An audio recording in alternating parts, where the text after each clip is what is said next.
In this lecture, we'll look at some important properties of the Fourier transform, and these properties can be used for evaluating the transforms in an easier way. For example, if a Fourier transform of a particular function is known, then these properties can be used to evaluate the Fourier transform of many other functions. And we'll see that some of these properties will be helpful in our further discussion on signal analysis. So in this discussion, we'll consider the function f of t whose Fourier transform is defined by capital F of omega. And recall that the Fourier transform is defined by this integral. And the inverse Fourier transform is defined by this integral.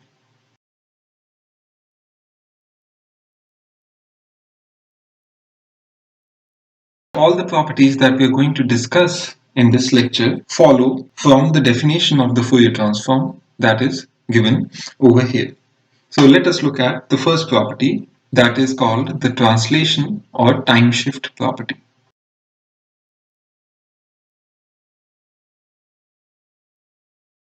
So consider a signal f of t that has a Fourier transform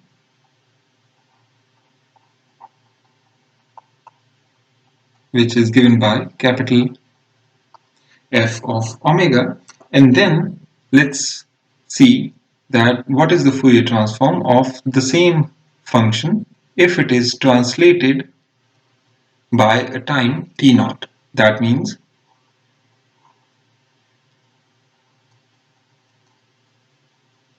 if, let's say, this is my function f of t, then we are interested in finding the Fourier transform of a similar function,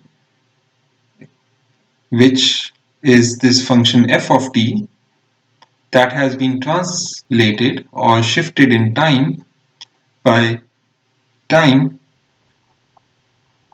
t naught. So what we'll show is that the Fourier transform of this function that has been shifted in time is related to the Fourier transform of the original function, that is f of omega, and this Fourier transform of f of t gets multiplied with this complex exponential.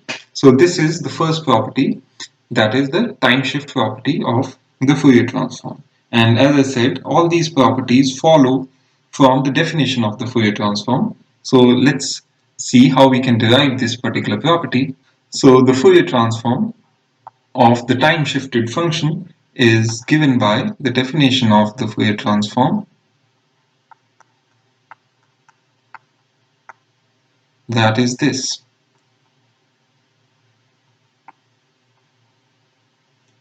Now what we'll do is we'll introduce a new variable, let's say x, that is equal to t minus t naught.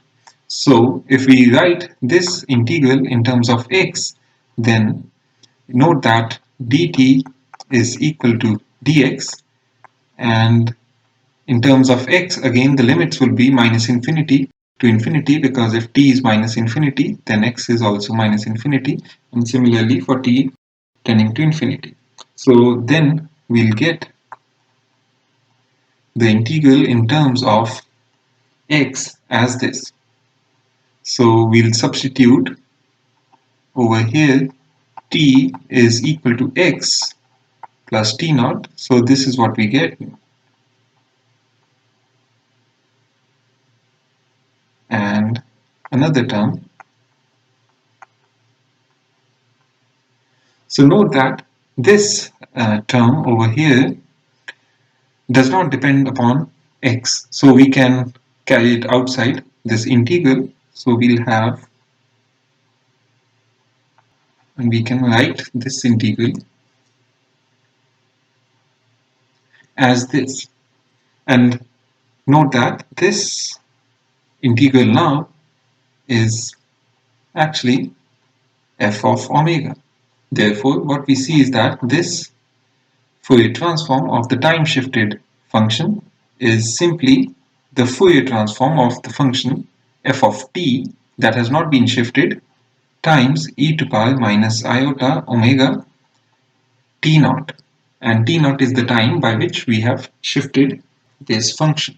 So this property shows that the magnitude of the Fourier transform of the time shifted function is essentially same as the magnitude of the original function, because if I take the magnitude of this term, it will come out to be equal to the magnitude of f of omega. So that means that if you take the Fourier transform of f of t, or the time shifted function, the magnitude is the same. And this is expected because a time shifted function would have the similar magnitude in frequency domain, but the only change would be in the phase, and that is not represented when we take the magnitude. So in frequency domain, the amplitude is similar for both functions, and the only difference is in the phase.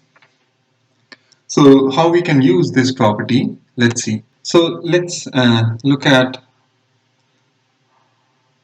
this example where my function f of t is my rectangular pulse with amplitude a, and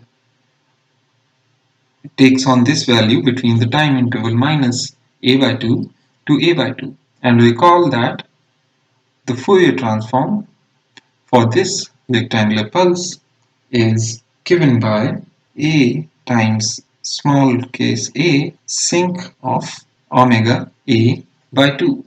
And this we know from our previous lectures.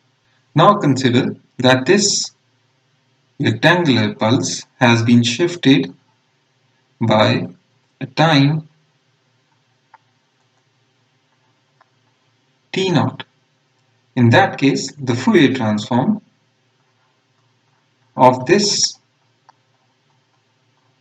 time shifted signal will be given by this Fourier transform of my original function times the complex exponential e to power minus iota omega t naught, and this times f of omega, that is a times small a sinc of omega a by 2, is the Fourier transform of this time shifted rectangular pulse.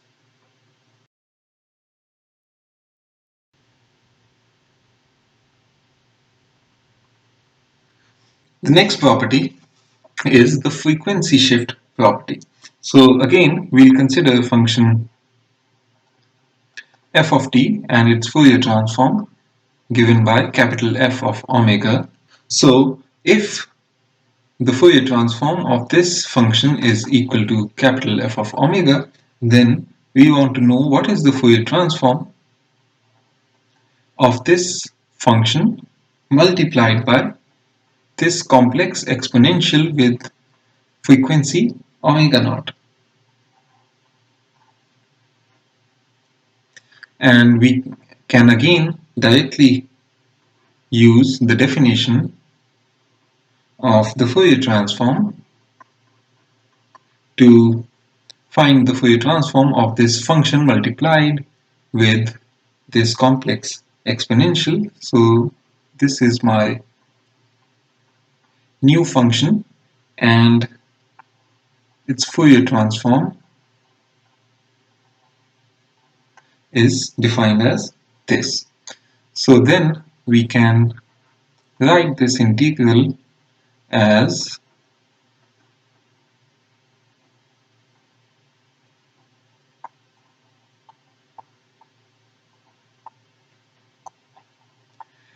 this. And note that this is in fact the Fourier transform of this function f of t, except that instead of omega we have omega minus omega naught. So this is in fact the Fourier transform of my original function f of t, but shifted in the frequency domain by frequency omega naught. So that means that if I have a function f of t and I multiply it with a complex sinusoidal wave of frequency omega naught in time domain, then the Fourier transform simply shifts in the frequency domain. That means if I have a function whose Fourier transform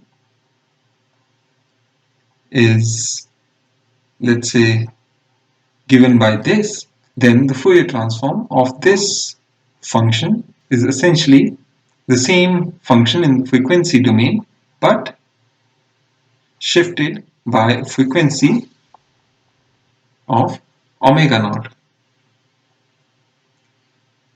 So let's look at an example of this frequency shift property. So let's look at something that we have already seen. So let's see that I take this function f of t to be equal to 1. And recall that the Fourier transform of this constant function that is equal to 1 is given by 2 pi delta omega, where delta denotes the Dirac delta function. Now, if I want to find the Fourier transform of the complex exponential, I can write it as f of t, that is equal to 1 times e to power iota omega naught t, and its Fourier transform is essentially this Fourier transform 2 pi delta, but the delta function is now shifted in the frequency domain by frequency omega naught. So this is again what we've seen, that the Fourier transform of a complex exponential, because in this case f of t is equal to 1. So we've already seen that the Fourier transform of a complex exponential is again a delta function but shifted by frequency omega naught. So even using this property, we could directly compute the Fourier transform of the complex exponential, knowing the Fourier transform of this constant function f of t equals to 1.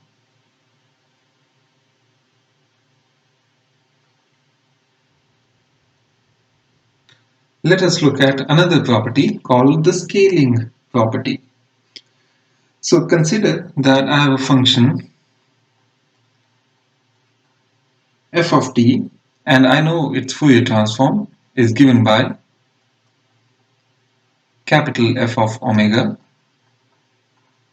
Now let's say that I have a similar function f, but the time scale is now scaled by a factor. So let's say now I want to compute the Fourier transform of f of at, where let's say a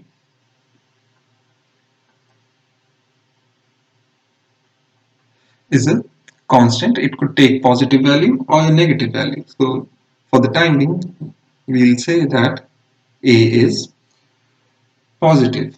So then, if you want to compute the Fourier transform of this function with the scaled time scale, then we can do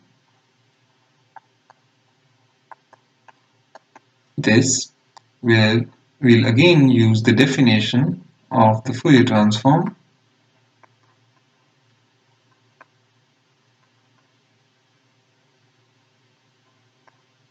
So we want to express this in the Fourier transform of f of t. So it's natural that we introduce a new variable, let's say x is equal to a times t.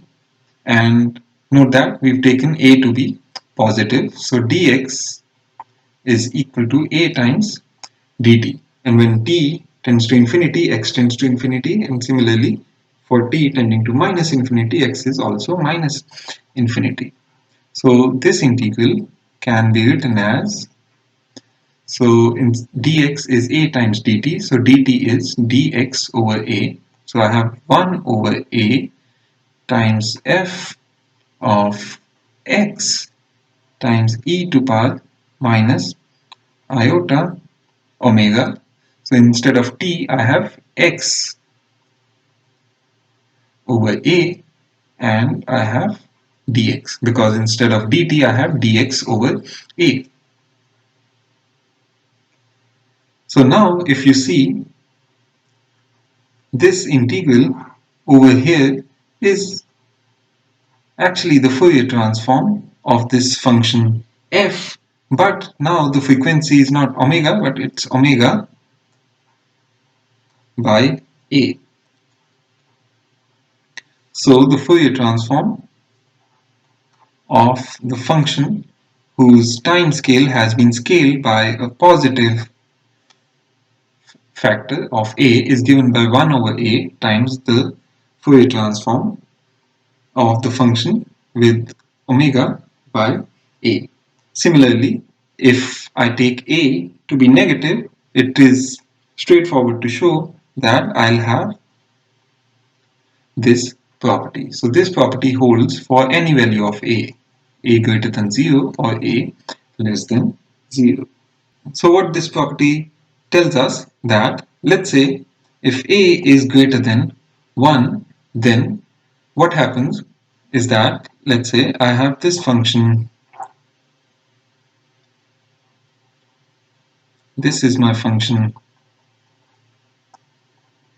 f of t, then if a is greater than 1, then f of at is actually the same function, but that has been shrunk down in the time domain. So this function will look like this, because if a is greater than 1, then a times t would be attained at a smaller value of time t. So the function shape looks similar, but it has been squeezed in time domain.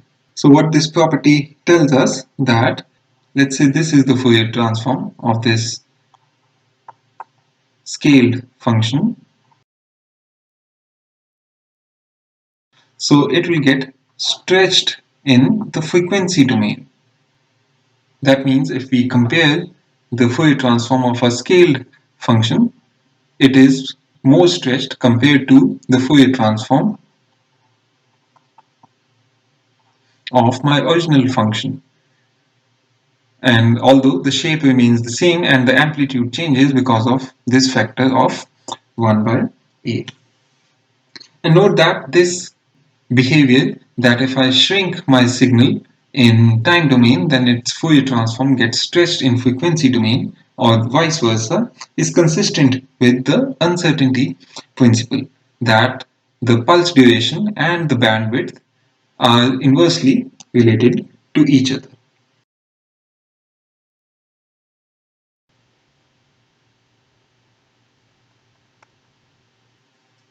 Another property of Fourier transform is related to the Fourier transform of the derivative of the function. So let's say I have this function f of t whose Fourier transform is given by f of omega. Then I'm interested in computing the Fourier transform of the time derivative of this function f of t. In fact, this is straightforward. So one can show that the Fourier transform of the derivative is simply iota omega times the Fourier transform of the original function. So one way is to again start with the definition of the Fourier transform and arrive at this particular property, and I'll leave it to you to show that. And another way to see is that if you start with the definition of the inverse Fourier transform, that is this. And now if you take the time derivative, then note that the only function of time over here is this e to power iota omega t. So you'll get time derivative of this, and this is equal to 1 over 2 pi iota omega f of omega e to power iota omega t d omega. This term in the brackets has to be the Fourier transform of the function on the left hand side, that is the time derivative. So this is the Fourier transform, that is iota omega f of omega. Similarly, it is straightforward to show using the similar procedure that if I have the nth derivative of this function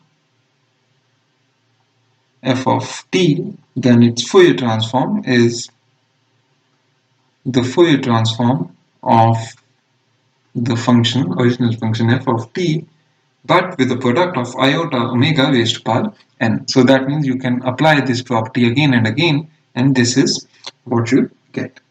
A related property of Fourier transform is the integration property. That means now if I have the Fourier transform of my function f of t, then what would be the Fourier transform of its integral? So consider this indefinite integral f of s ds integral, and I want to compute the Fourier transform, then it's given by this relation,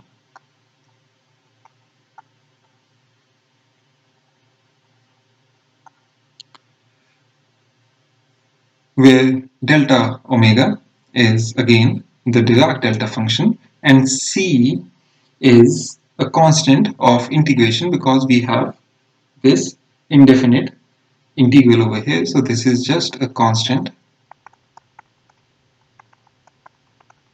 of integration. And this property is again not so difficult to prove. So what you do is consider another function, let's say g of t, that is this integral, and because we are dealing with an indefinite integral, I can have an integration constant, let's say minus c. So we'll see that the time derivative of this function g is actually f of t. So even if I take c to be 0, I'll get the same relation, but to be more general, we can have a constant and still get the time derivative of g is equal to f of t. So now we can apply the property of the Fourier transform of the time derivative. So if we take the Fourier transform of the time derivative, so that means, so if I say the Fourier transform of the time derivative of g is actually equal to iota omega times the Fourier transform of my function g of t, and this term on the left hand side is actually my f of omega, because g prime t is f of t, so its Fourier transform is f of omega. And here I have g of t consists of two parts, so it has Fourier transform of this integral and this constant. And we've seen in a previous lecture also that there's another property of Fourier transform, that is linearity. So if you have two functions and you take a linear combination of that, then the Fourier transform of that function is simply the linear combination of the Fourier transforms of those functions. So we'll have iota omega times Fourier transform of this indefinite integral minus iota omega times the Fourier transform of this constant c, and we know that the Fourier transform of a constant is a delta function times that constant, So therefore, we can now write the Fourier transform of this term as this over here. So you carry this particular term on the left hand side and then divide by iota omega, and you will arrive at this property for the integral of that function. So in this derivation for the Fourier transform of the integral, we've used this property of linearity of the Fourier transform, and we've used this earlier also when we tried to find the Fourier transform of cosine omega naught t using the Fourier transform of the complex exponentials. That time we said that the Fourier transform of this function is essentially given by this linear combination of the Fourier transform of these two complex exponentials. So to generalize this, so if I have two functions f of t and g of t, and I multiply them with two constants, let's say alpha and beta, and add them to get a new function, then the Fourier transform of this linear combination of two functions f of t and g of t is essentially given by alpha times the Fourier transform of this function f of t plus beta times the Fourier transform of this function g of t. And this property is really straightforward because if you compute the Fourier transform,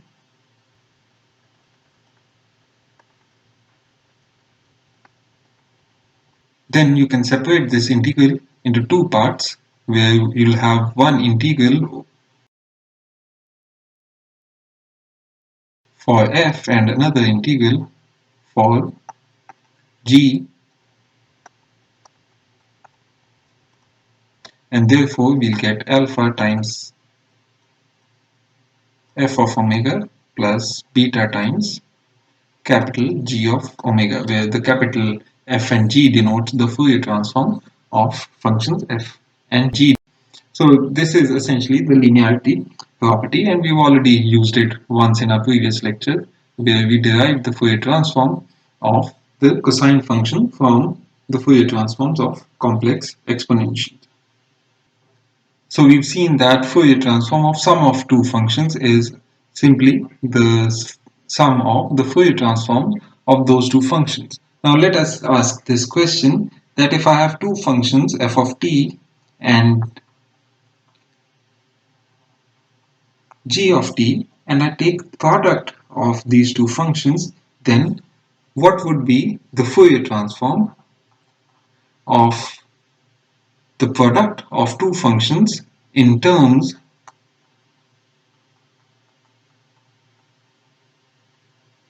of the Fourier transforms of these two functions? So this actually brings us to the most important property of the Fourier transform as far as signal analysis and signal processing is concerned, and that is the convolution property.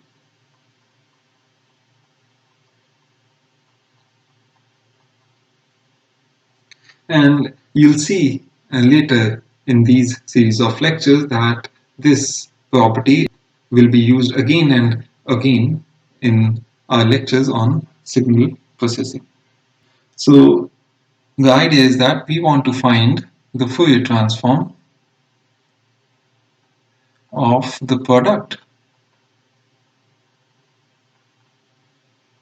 of two functions. So let's go ahead and use the definition of the Fourier transform.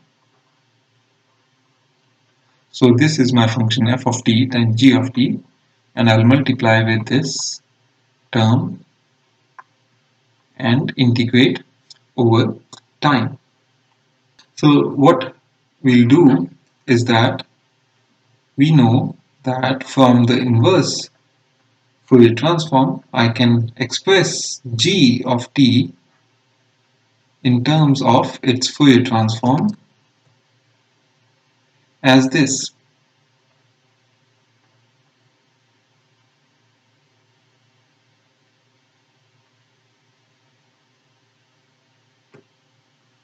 So we can now substitute this particular relation of g of t in terms of its Fourier transform back into this equation over here. So if we substitute this expression over here, this is what we get.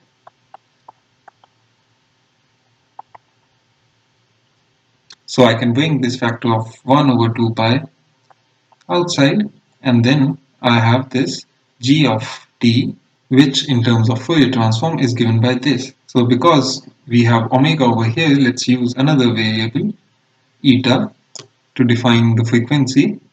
So we have e to power iota eta t, and this is in fact my g of t with this factor 1 over 2 pi, and then I have this term over here.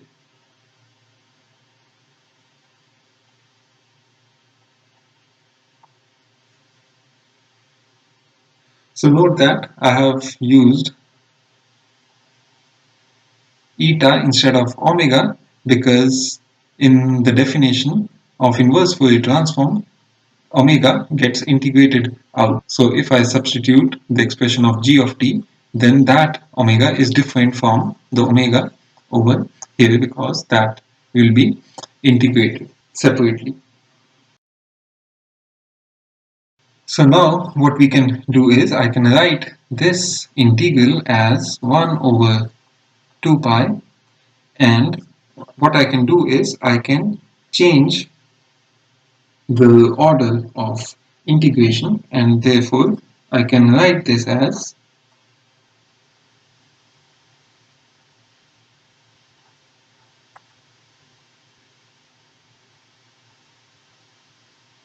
and I can combine these two terms, and I have e to pi minus iota omega minus eta times t, and now because I have reversed the order of integration, so I'll integrate over time t and then integrate over eta. So you can check that these two integrals are essentially the same, only the order of integration is different. So what we have over here is essentially again the Fourier transform of this function f of t, but with the frequency of omega minus eta, because this is the definition of the Fourier transform of this function f, but instead of omega we have omega minus eta. And this is my Fourier transform of the product of two functions. So that means I can write this integral as 1 over 2 pi integral of minus infinity to infinity g of eta, that is the Fourier transform of my function g, times the Fourier transform of my function f with omega minus eta as the frequency, and I'll integrate over eta. So note that we are performing integration over eta, so we are left with a function of omega. So this is my Fourier transform of the product of these two functions. And recall that we've seen such an integral earlier during a discussion of the Dirac delta function, and this is actually called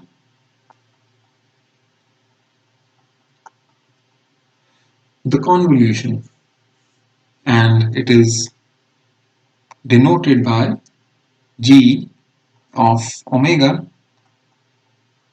star f of omega. Sometimes we just write this like this. And this convolution operation is also commutative. That means this thing is also equal to f of omega convolved with g of omega. So the order of f and g in this convolution operation does not matter. Both are the same.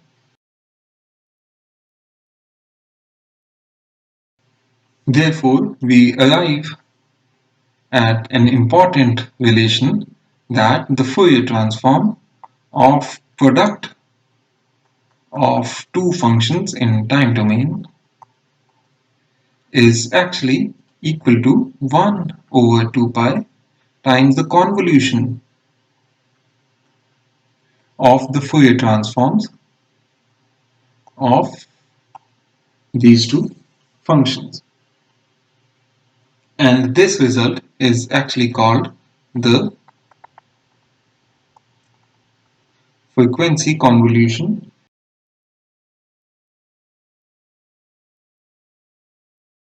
theorem. So the Fourier transform of product of two functions is not the product of the Fourier transform of those two functions. Instead, it is convolution, where the convolution is defined as this integral.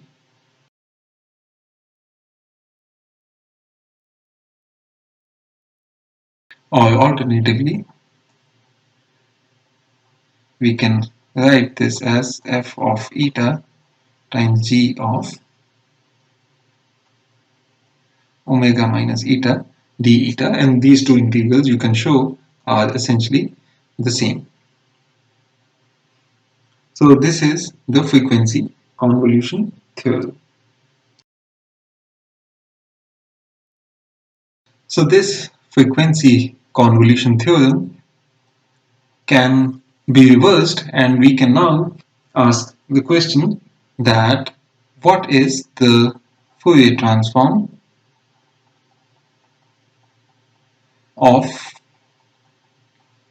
the convolution of two functions? And because the Fourier transform and the inverse Fourier transform are essentially similar operations, just with the difference of this factor of 1 over 2 pi, and the fact that in one case you have product of function with e to power minus omega t, and in another case it is e to power omega t. So essentially you can reverse this property, and you can have product in frequency domain and you'll get convolution in time domain, or you have product in time domain and you have convolution in the frequency domain. So if you follow the same derivation, you can write that the Fourier transform of convolution of two functions in time domain is simply the product of the Fourier transform of those two functions. And in this case, we don't have this factor of 1 over 2 pi because of the difference in definition of inverse Fourier transform and the Fourier transform. And in this case, again, this convolution is defined as this operation